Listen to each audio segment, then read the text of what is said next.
नमस्ते बच्चों। आज हम लोग विज्ञान की क्लास में पढ़ेंगे पदार्थ की संरचना एवं प्रकृति। तो सबसे पहले हम लोग ये जानें कि पदार्थ जो है वो किसे कहते हैं।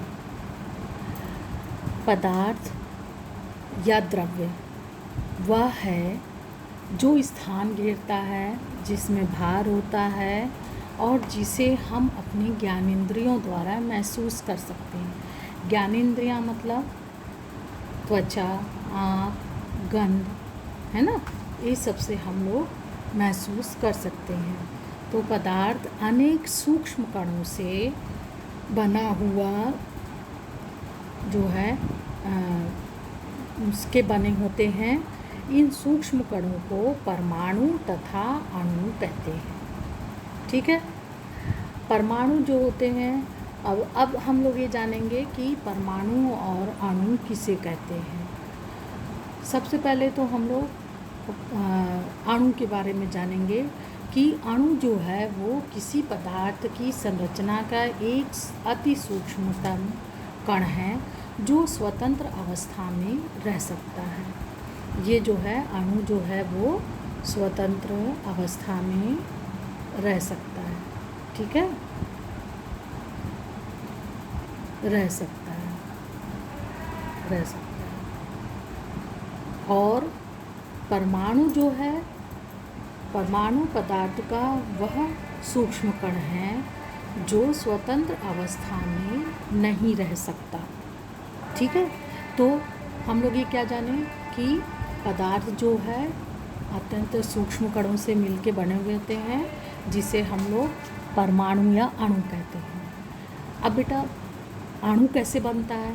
जब दो परमाणु, एक परमाणु ये और एक परमाणु ये, मान लो दो परमाणु जो हाइड्रोजन के हैं, ये दोनों जब मिल गए तो क्या बन गए? हाइड्रोजन के अणु। मतलब दो परमाणु मिल करके एक अणु बनाता है। ठीक है।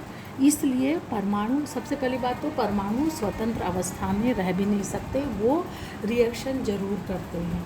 ठीक है। और अणु जो है वो स्वतंत्र अवस्था में रह सकते हैं।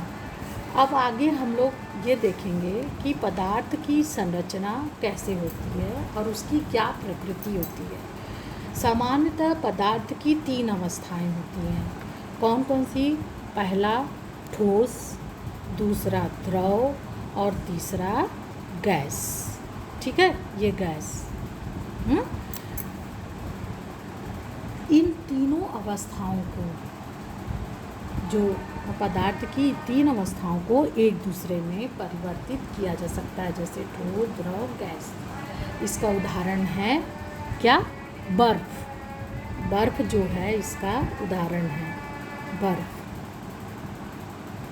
बर्फ का उदाहरण ये है कि बर्फ़, जमा हुआ जो बर्फ़ है, जब उसे हम लोग पिघलाते हैं तो वो द्रव में बदल जाता है। बर्फ़ को जब पिघलाया जाता है किस में बदल जाता है? द्रव में। और द्रव को जब गर्म किया जाता है तो वो भाप में, ठीक है, गैस में बदल जाता है। ठीक। तो इसलिए कहा जा रहा है कि पदार्थ की अवस्थाओं को, इन अवस्थाओं को एक दूसरे में बदल सकते हैं। पदार्थ की जो विभिन्न अवस्थाएं हैं, इनका जो ठोस, द्रव और गैस में ये जो अवस्था पदार्थ की पाई जाती है, इसमें क्यों पाई जाती है इस तरह की अवस्था? क्योंकि इनके पदार्थ की जो आणविक संरचना है, जैसे हमने कहा ना कि दो परमाणु मिलकर के पदार्थ जो है अणुओं से मिलकर बना हुआ है। तो जो पदार्थों की जो आणविक व्यवस्था होती है, जिस व्यवस्था से इनकी संरचना बनी होती है, इसके कारण ठोस, द्रव, गैस करके ये अवस्था पदार्थ की बनती है। तो पदार्थ के कणों की व्यवस्था में अंतर उनमें उपस्थित अणुओं के बीच में लगने वाले बल के कारण होता है। मतलब मान लो ये ठोस है, ये द्रव है, ये गैस है, ये द्रव है, इनमें जो अणुओं के बीच में जो व्यवस्था है, इसके बीच में मध्य में एक बल लगता है। दो अणुओं के बीच में, इन दो अणुओं के ठोस, दो अणुओं के बीच में एक बल लगता है। इसे हम लोग, इस बल को हम लोग कहते हैं अंतर अणुक बल।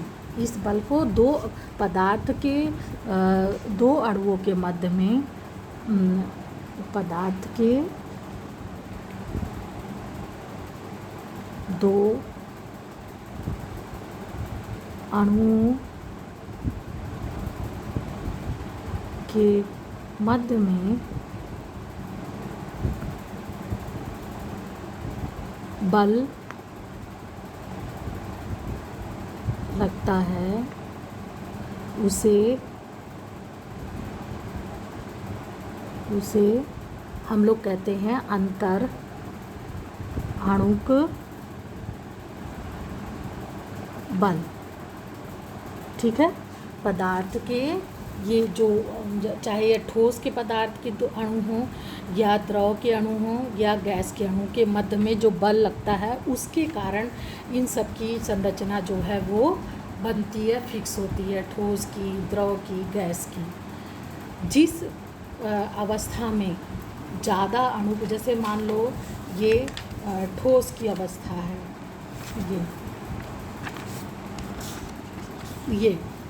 ये ठोस की अवस्था है, पदार्थ की ठोस अवस्था है में अणु इस तरह से होते हैं।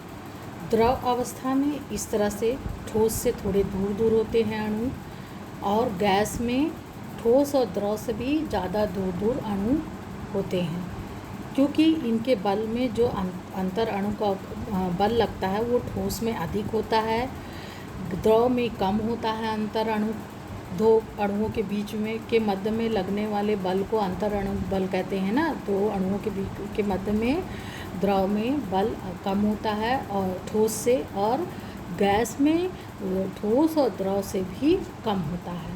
इसलिए इनकी अवस्थाएं, ठोस पदार्थ की 3 अवस्थाओं का निर्माण होता है, ठोस, द्रव और गैस। अब ठोस और द्रव और गैस के बीच में क्या अंतर है अवस्थाओं में? पहला, ठोस का जो ठोस अवस्था में जो है अंतर अणु बल बहुत अधिक होता है, इसलिए ये ठोस होता है। इसको अगर आप ठोस को दबाएंगे तो भी उसकी आकृति में कोई अंतर नहीं होगा। ठोस की क्या उदाहरण है? पत्थर है, लकड़ी है ना, लोहा है, ये सब क्या है? ठोस। ठीक है। अब जो है द्रव के अणुओं के बीच दूरी अधिक होती है, किससे? ठोस से। तो इस कारण द्रव में अंतर अणु बल ठोस की तुलना में कम होता है। मतलब द्रव के जो अणु होते हैं वो दूर दूर होते हैं, इसलिए इनमें अंतर अणु बल ठोस की तुलना में कम होता है। अब गैस में जो है वो गैस के अणुओं के बीच की दूरी ठोस एवं द्रव की तुलना में बहुत अधिक होती है, जिसके कारण गैस के अणुओं के मध्य लगने वाला अंतर अणुक बल का मान बहुत कम होता है या नगण्य होता है। ठीक है, या नगण्य होता है। इसलिए मतलब द्रव जो है इसमें अणु जो है दूर दूर होते हैं। ठीक है, ये हम लोग क्या पढ़े कि पदार्थ की संरचना एवं उसकी प्रकृति की पदार्थ इस तरह की ठोस, द्रव, गैस अवस्था में किस लिए और किस कारण होता है। अब हम लोग पढ़ेंगे तत्व और यौगिक के बारे में। तत्व और यौगिक, किसी तत्व में एक ही परमाणु होते हैं, जैसे लोहा। किसी तत्व में केवल एक ही परमाणु होते हैं, जैसे लोहा, तांबा, सोना, चांदी आदि। ठीक है, एक ही तत्व के 2 या 2 से अधिक परमाणु मिलकर उसी तत्व का एक अणु बनाते हैं, जैसे ऑक्सीजन, हाइड्रोजन आदि। जैसे ये हाइड्रोजन का एक परमाणु और हाइड्रोजन का एक परमाणु, ये दोनों मिल कर के एक एक दो, ये दोनों मिलकर दो हाइड्रोजन के अणु बनाए, हाइड्रोजन के अणु बनाए, मतलब दो परमाणु मिलके, एक ये और एक ये, दोनों मिल कर के हाइड्रोजन के अणु बनाए। तो यही ये कह रहे हैं कि एक ही तत्व, दोनों एक ही हैं, दोनों अलग अलग नहीं है, दोनों हाइड्रोजन के ही परमाणु हैं। माने एक ही तत्व के दो या दो से अधिक परमाणु मिलकर उसी तत्व का एक अणु बनाते हैं, जैसे ऑक्सीजन, हाइड्रोजन आदि। तो ये क्या हुआ, इसे क्या कहते हैं हम लोग, तत्व कहते हैं। ठीक है। अब यौगिक में दो या दो से अधिक तत्व एक निश्चित अनुपात में मिलकर यौगिकों का निर्माण करते हैं, जैसे हाइड्रोजन तत्व के दो परमाणु ऑक्सीजन तत्व के एक परमाणु से मिलकर जल जो है यौगिक, जब दोनों मिल कर के हाइड्रोजन माने यौगिक जल यौगिक का एक अणु बनाते हैं, मतलब कि हाइड्रोजन तत्व और यौगिक दो या दो से अधिक तत्व निश्चित अनुपात में मिलकर के यौगिक बनाते हैं, ये भी कह सकते हैं हम लोग। ठीक है। दो या दो से अधिक तत्व निश्चित अनुपात में मिलकर के यौगिक बनाते हैं, इसे क्या कहते हैं हम लोग, जैसे उदाहरण के तौर पे ऑक्सीजन और हाइड्रोजन के तत्व जो हैं वो निश्चित अनुपात में मिलकर के पानी बनाए। पानी क्या है, यौगिक। ठीक है। अब हम लोग अभी क्या पढ़े, तत्व और यौगिक। अब इसके बाद तत्व और यौगिक के बारे में एक चीज़ और हम लोग समझ लें कि पदार्थ का वह मूल रूप जिसे किसी भी क्रिया द्वारा अन्य सरल पदार्थों में विभाजित नहीं किया जा सकता, उसे हम लोग क्या कहते हैं, तत्व। ठीक है। तत्व किसे कहते हैं, पदार्थ